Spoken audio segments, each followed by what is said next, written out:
بلوچستان کے سرحدی تحصیل ماشکیل 80,000 نفوس پر مشتمل علاقہ گزشتہ 1.5 سال سے جوڈیشل آفیسر تعیناتی سے محروم ہے۔ جوڈیشل آفیسر تعیناتی نہ ہونے کی باعث یہاں کے لوگوں کو اپنی قانونی داد رسی کے لیے 400 کلومیٹر دور دالبندی جانا پڑتا ہے۔ علاقے کے لوگ اس بابت شدید مشکلات کا شکار ہے۔ لوگوں نے وش نیوز سے بات چیت کرتے ہوئے کہا کہ ماشکل سرائدہ ہمارا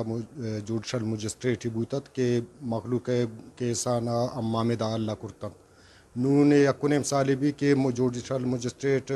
دال بندے نے شدہ مخلوق خرچ و کرا کن تو برو تا شیشی باز عوامت مشکلات پیدا بھی دومی ادا انتظامیہ روڑی کاروائی کم بائدن انتظامیہ و توتی خرچے صرف زوری تے مردمہ بار تے جوڈشلا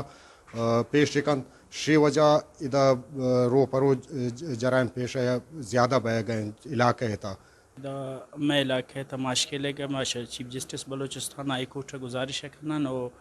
عیدگاہ اچھی کہ عدلیہ استان کہ ماشکل تھا جوڈیشل مجسٹریٹ تعینات پہ کرنا پرچہ کہ اگر ماشکل یہ ٹھمان تھا یک کی دال بندی سے ماشکل تقریباً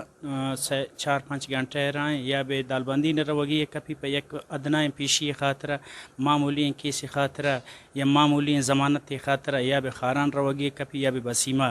اب میں بلائیں مشکلات پیدا بھی انتشان خاطر اگر میں chief justice Balochistan high court گزارش ہے کہ آبی ماشکل تھا جلد از جلد جوڈیشل مجسٹریٹ چوکی سرا بوتا واپس پہ ماشکل تھا جوڈیشل مجسٹریٹ تعینات بکن تاکہ عوام میں مشکلات آسان بے بنتے ہیں۔ ماشکل کے سیاسی و سماجی حلقوں نے صوبائی حکومت اور متعلقہ حکام سے سرحدی تحصیل میں فوری طور پر جوڈیشل آفیسر کی تعیناتی عمل میں لانے کا مطالبہ کیا ہے۔ کیمرہ ٹیم کے ساتھ نصیر قبدانی، وش نیوز، ماشکل۔